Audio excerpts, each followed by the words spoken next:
Welcome to જલિયાન coaching વિદ્યાર્થી મિત્રો, આજે આપણે એસવાય બીકોમ એટલે કે બીજા વર્ષના બીકોમના વિદ્યાર્થીઓના સેમ 4ના ટેક્સેશનનું એક પ્રકરણ છે ધંધાકીય વ્યવસાયના લાભ અને નફાનું શીર્ષકના દાખલા નંબર 15ને સોલ્વ કરીશું.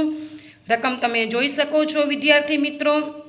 ઘસારો, પગાર, લવાજમ, જમા બાજુ કાચો નફો, જમીન વેચાણનો નફો, ઘોડા દોડનું ઇનામ અને ઉધાર બાજુ ચોખ્ખો નફો આપેલ છે 4,71,000. તમે રકમ જોઈ શકો છો. હવાલામાં ટેક્સી ભાડા પૈકી 3,000 કુટુંબની યાત્રાના છે તો ટેક્સી ભાડું ટીક કરી નાખવાનું, અંગત ખર્ચ કહેવાય.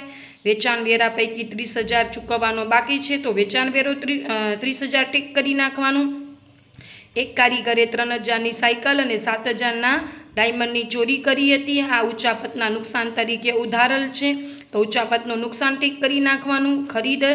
ખરીદેલ સ્ટેશનરી પૈકી 2,000ની સ્ટેશનરી હજી વાપર્યા વગરની પડી છે તો સ્ટેશનરી ખર્ચ ટીક કરી નાખવાનું. કાલખાત પરત ટીક કરી નાખવાની. ઘસારો ટીક કરી નાખવાનો. ઓડિટ ફી નોંધાયેલ નથી આટલું ટીક કરી નાખવાનું. ખાસ રકમ જોઈ લેજો વિદ્યાર્થી મિત્રો. તમારી પાસે બુક ન હોય તો રકમને ખાસ નોટ ડાઉન કરી નાખજો. હવે આપણે દાખલો ગણીશું. પેલું વિદ્યાર્થી મિત્રો, આપણે ચોખ્ખા નફાથી શરૂઆત કરીશું. ચોખ્ખો નફો 4,71,000 આપેલો છે તો આપણે લખી નાખશું નફા નુકસાન ખાતા મુજબનો ચોખ્ખો નફો 4,71,000. પછી યાદ રાખવાનું, ધંધાને લગતો દાખલો છે એટલે મજરે ન મળે તેવા ખર્ચાઓ, એવા ખર્ચાઓ અહીંયા નોંધવાના જે નફા નુકસાન ખાતે નોંધાયેલા છે, જે ખરેખર ધંધાના ખર્ચા નથી, જે બાદ થયેલા હતા. હવે એની વિરુદ્ધ અસર આપવાની એટલે પ્લસ કરવાનું. પહેલો હવાલો વાંચશો. ઘસારો હું તમને સમજાવું છું. પગાર કોઈ પણ ધંધામાં હોય, લવાજમ કોઈ પણ ધંધામાં હોય, પણ ટેક્સી ભાડુંમાં આપણાને હવાલો હતો. ટેક્સી ભાડું પૈકી 3,000 કુટુંબની યાત્રા અંગેના હતા એટલે અંગત ખર્ચ કહેવાય તો લખવાનું અંગત ટેક્સી ભાડું 3,000. પછી રકમ જોતું જવાનું. કાલખાત અનામત મેં તમને કીધું હતું, કોઈ પણ પ્રકારની અનામત, આવક વેરો, કરવેરાની જોગવાઈ, કોઈ પણ પ્રકારની જોગવાઈ એ મજરે ન મળે તેવા ખર્ચામાં આવે તો લખી નાખવાનું કાલખાત અનામત. પછી આપેલ છે યંત્ર ગોઠવણીનો ખર્ચ, આ મિલકતની ખરીદીનો ખર્ચ પાકા સરવૈયામાં બતાવાય એટલે મૂડી ખર્ચ કહેવાય એટલે લખી નાખ્યું છે આપણે. પછી છે લોન મેળવવાનો ખર્ચ ધંધામાં હોય, કાનૂની ખર્ચ ધંધામાં હોય. વેચાણ વેરો, જો વેચાણ વેરો બુકમાં બતાવેલો છે 10,000 અને તમને કીધું છે વેચાણ વેરા પૈકી 30,000 ચૂકવવાના બાકી છે તો 10,000ના 30% કરશું એટલે 3,000 રૂપિયા આવી જશે તો આપણે વેચાણ વેરો લખી નાખશું 10,000ના 30% એટલે 3,000. ખાસ નોટ ડાઉન કરજો વિદ્યાર્થી મિત્રો. પછી આપેલ છે સ્ટેશનરી ખરીદી તો સ્ટેશનરી ખરીદીમાં 2,000ની સ્ટેશનરી હજુ વાપર્યા વગરની છે એટલે એટલો સ્ટેશનરીનો ખર્ચ ઘટી જાય આપણે લખવાનું વધારાની સ્ટેશનરી ખરીદી 2,000. ખાસ નોટ ડાઉન કરજો વિદ્યાર્થી મિત્રો. પછી ઉચાપતના નુકસાનમાં હવાલો કીધો છે 3,000ની સાયકલ અને 7,000ના માલના સ્ટોકની ચોરી કરી છે. માલનો સ્ટોક તો ધંધાનું નુકસાન કહેવાય પણ જે 3,000ની સાયકલની ચોરી કરીને એ ધંધાનું નુકસાન ના કહેવાય એટલે આપણે લખી નાખશું સાયકલની ચોરીનું ઉચાપત. આ બધાનો સરવાળો કરશો એટલે 19,000 આવી જશે. 4,71,000માં 19,000 ઉમેરી દેશો એટલે 4,90,000 આવી જશે. આપણે ઘસારો હું તમને સમજાવી દઉં છું, બાકી બધી બાબત તમે જોઈ શકો છો. અને હવાલો પહેલો થઈ ગયો છે, બીજો થઈ ગયો, ત્રીજો થઈ ગયો, ચોથો થઈ ગયો છે. ખાસ નોટ ડાઉન કરજો. અને ઘસારોવાળો હું તમને હમણાં સમજાવું છું. હવે આપણે લખશું મજરે ન મળે તેવી આવકો, એવી આવકો જે ખરેખર ધંધાની આવકો નથી છતાં નફા નુકસાન ખાતાની જમા બાજુ લખાઈ ગઈ છે તો આપણે જોતા જશું.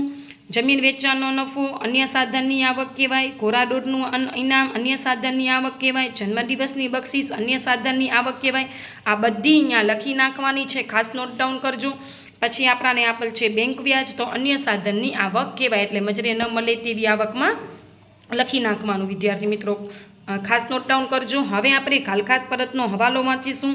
કાલખાત પરત પૈકી 3,000 અગાઉ કાલખાત તરીકે મજરે મળેલ નથી એટલે 5,000માંથી 3,000 મજરે મળી નથી. જેટલી મજરે ના મળે એટલી અહીંયા બતાવી દેવાની છે તો કાલખાત પરત આયરું અમાન્ય, કાલખાત પરત 3,000 એનો સરવાળો કરશો એટલે 70,000 આવી જશે જે બાદ કરી નાખવાનું. પછી લખવાનું મજરે મળે તેવા ખર્ચા. ખાસ નોટ ડાઉન કરજો વિદ્યાર્થી મિત્રો. એના માટે આપણે હવાલો જોઈશું.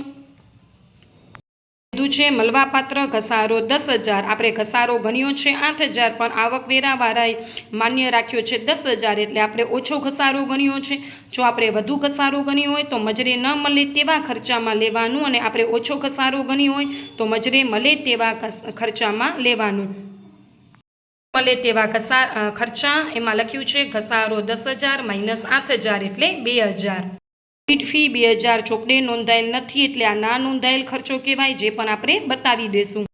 ઓડિટ ફી 2,000 રૂપિયા એટલે મજરે મળે તેવા ખર્ચા 4,000 રૂપિયા થઈ જશે.